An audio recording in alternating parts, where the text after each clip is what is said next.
हमीरपुर के 2 स्वतंत्रता सेनानियों के नाम डाक टिकट जारी। डाक विभाग ने घर जाकर परिवार को किया सम्मानित। देश को आज़ाद करवाने में पहाड़ी राज्य हिमाचल के भी कई स्वतंत्रता सेनानियों का योगदान रहा। आज़ादी के ऐसे कई दीवाने भी थे जिनका इतिहास के पन्नों पर तो नाम दर्ज रहा, लेकिन वे औरों की अपेक्षा ज़्यादा हाईलाइट नहीं हो पाए। डाक विभाग ने अमृत महोत्सव के चलते ऐसे गुमनाम स्वतंत्रता सेनानियों की तलाश कर उन्हें सम्मानित करने का बीड़ा उठाया है।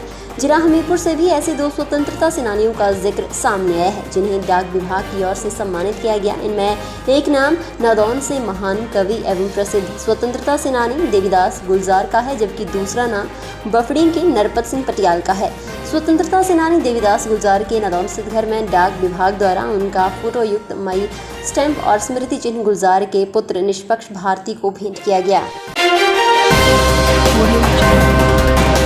निजी बैंक में खुलवाए गए खाते के साथ करवाई गई बीमा पॉलिसी का क्लेम पास न होने पर फर्जी लोकायुक्त के झांसे में फंसकर उपमंडल गगरेट के मवा कोहला में एक व्यक्ति को 23 लाख रुपए का चूना लग गया। न तो क्लेम की राशि मिली और न ही 23 लाख रुपए वापस मिल पाए।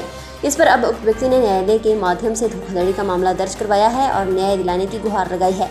मवा कोहला के एक व्यक्ति ने वर्ष 2015 में एक निजी बैंक की शाखा में खाता खुलवाया। इस दौरान वह किसी कार्य के लिए पंचकुला गया और वहां उसी निजी बैंक की शाखा में चला गया। वहां के ब्रांच मैनेजर ने उसे बताया कि अगर वह अपने खाते के साथ बीमा पॉलिसी लेता है तो इसमें उसका हेल्थ रिस्क भी कवर होगा और किसी भी बीमारी का उपचार करवाने में उसे बीमा पॉलिसी से क्लेम मिल सकता है।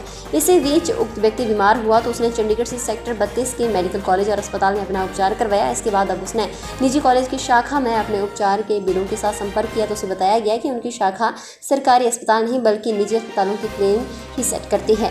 इसी बीच उसे एक शख्स मिला जिसने बताया कि वह बीमा कंपनियों का लोकायुक्त है, ऐसे में क्लेम के झगड़े सेटल करवा सकता है। उसकी बातों में आ गया और क्लेम सेटल करवाने के चक्कर में खुद को लोकायुक्त बताने वाला उसे करीब 23 लाख रुपए की चपत लगा गया। डीएसपी मनोज जम्बाल ने बताया कि पुलिस ने मामला दर्ज कर कार्रवाई शुरू कर दी है।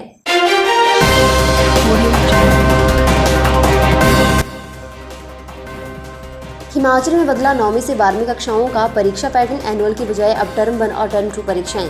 राष्ट्रीय शिक्षा नीति एक बड़े प्रावधान को हिमाचल में लागू कर रही है। राज्य स्कूल शिक्षा बोर्ड द्वारा लिए गए फैसले के अनुसार अब 9वीं से 12वीं कक्षा की 4 कक्षाओं का परीक्षा पैटर्न इसी सत्र से बदल दिया जाएगा।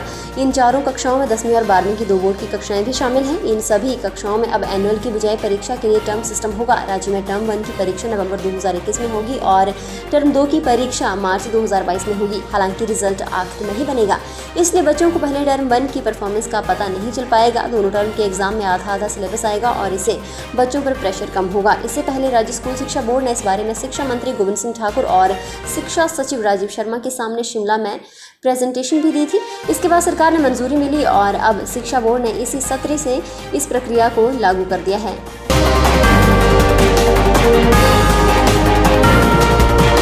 हिमाचल प्रदेश में वर्ष 2005 तक हर व्यक्ति को साक्षर बनाने की मुहिम के तहत प्रदेश के 6 जिलों में 1 लाख लोगों को साक्षर बनाने का टारगेट पूरा हो गया है।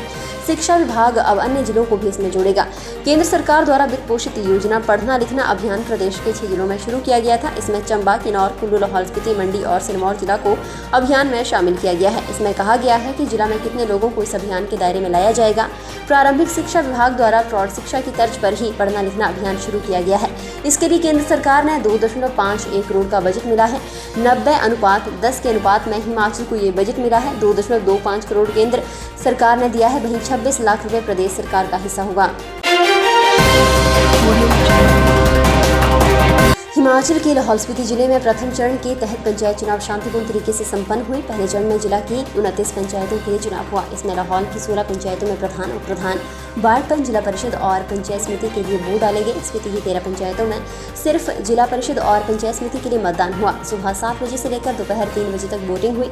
कई जगह 4 बजे तक भी मतदान चलता रहा। लाहौल में 66.5, स्पीति में 66.32% मतदान हुआ। मतगणना में लाहौल में 16 प्रधान और 16 उप प्रधान चुने गए, जिसमें केलांग पंचायत से सोनम जंगपो ने भारी मतों से जीत दर्ज कर दूरजे उपासक को शिकस्त दी। वहीं गौशल पंचायत में अजीत सिंह ने देवप्रकाश को 109 मतों से हराया। उप प्रधान पद पर पवन ने जीत दर्ज की। वारपा पंचायत में टशी इंजो प्रधान और सुरेंद्र उप प्रधान विजयी घोषित हुए। सब्सक्राइब करें हमारे YouTube चैनल को और ताज़ा खबरों की नोटिफिकेशन पाने के लिए प्रेस करें बेल आइकन को। सरकारी राशन डिपो में नहीं बढ़ेंगे पैकेट बंद चीनी के दाम। हिमाचल प्रदेश के राशन कार्ड धारक उपभोक्ताओं को डिपो में वर्तमान में चल रहे दाम पर ही पैकेट बंद चीनी मिलेगी। प्रदेश सरकार ने पैकेट बंद चीनी के दाम बढ़ाने से हाथ खींच लिए हैं। सरकार ने पैकेट का खर्च खुद उठाने का फैसला लिया है। अब डिपो में उपभोक्ताओं को खुली चीनी दी जा रही है। बरसात के चलते चीनी गीली हो जाती है, ऐसे में चीनी के सैंपल फेल होने की संभावना होती है। लोग भी गीली चीनी को लेकर शिकायत करते हैं, ऐसे में सरकार ने पैकेट बंद चीनी देने का फैसला लिया है। सीएम जयराम ठाकुर बोले, भाजपा 7 अक्टूबर को करेगी प्रत्याशियों का ऐलान।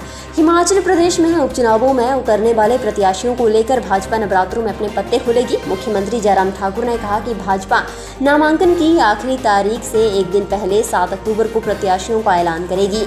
उन्होंने कहा कि चुनाव मैदान में सशक्त प्रत्याशी उतारे जाएंगे। बुधवार को सीएम जयराम ठाकुर से करसोग होते हुए सराज पहुंचे और मां शिकारी देवी का आशीर्वाद लिया। 30 सितंबर और 1 अक्टूबर को सराज में भाजपा की बैठकों में हिस्सा लेंगे। बुधवार को सराज स्थित अपने पैतृक गांव तांदी जाते वक्त सीएम ने करसोग में पत्रकारों से बातचीत करते हुए कहा कि भाजपा उपचुनावों में प्रत्याशियों के नाम के पत्ते 7 अक्टूबर को खोलेगी।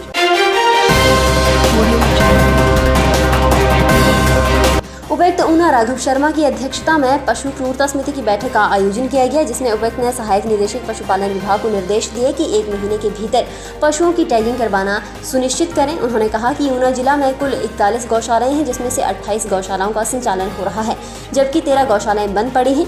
उपायुक्त ने कहा कि इन गौशालाओं में 2552 बेसहारा गौवंश को रखा गया है। उन्होंने विभाग को निर्देश दिए कि गौसदन का विस्तार कर सड़कों पर बेसहारा घूम रहे पशुओं को गौसदन में आश्रय दिया जाए।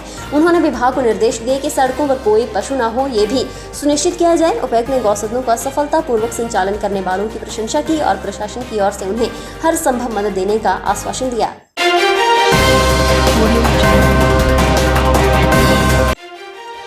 जिला प्रशासन की संबल योजना बन रही अनाथों का सहारा। छठे राज्य वित्त आयोग के अध्यक्ष सतपाल सिंह सत्ती ने बचत भवन ऊना अद्वैत फाउंडेशन के सौजन्य से आने वाले गांधी जयंती के सम्मान में आयोजित एक कार्यक्रम में बतौर मुख्य अतिथि शिरकत की। इस दौरान उन्होंने अद्वैत फाउंडेशन की ओर से जमा 1 और 2 कक्षा के 68 विद्यार्थियों को फीस के लिए 80,000 रुपए की सहायता राशि वितरित की। इनमें अनाथ और जिनके पिता नहीं हैं और विशेष अधिकार के तहत आने वाले बच्चे शामिल हैं। इसके अलावा कोरोना संक्रमण के काल में शिक्षा के क्षेत्र में उत्कृष्ट सेवाएं प्रदान करने वाले 5 शिक्षकों को भी इस अवसर पर सम्मानित किया गया। सतपाल सिंह सत्ती ने अद्वैता संस्था के इस प्रयास की सराहना भी की। कार्यक्रम की अध्यक्षता करते हुए सतपाल सिंह सत्ती ने कहा कि जिला प्रशासन द्वारा भी बेसहारा और अनाथ बच्चों के लिए संबल योजना चलाई जा रही है।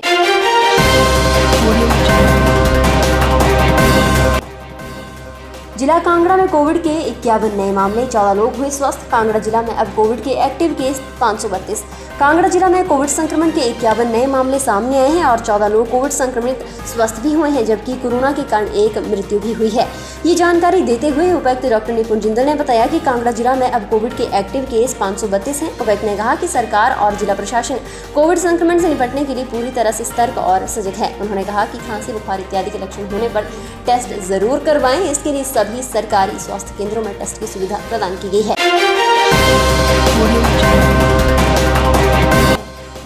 फिलहाल के लिए बस इतना ही और बड़ी खबरों के लिए बने रहिए न्यूज़ सुपर भारत के साथ।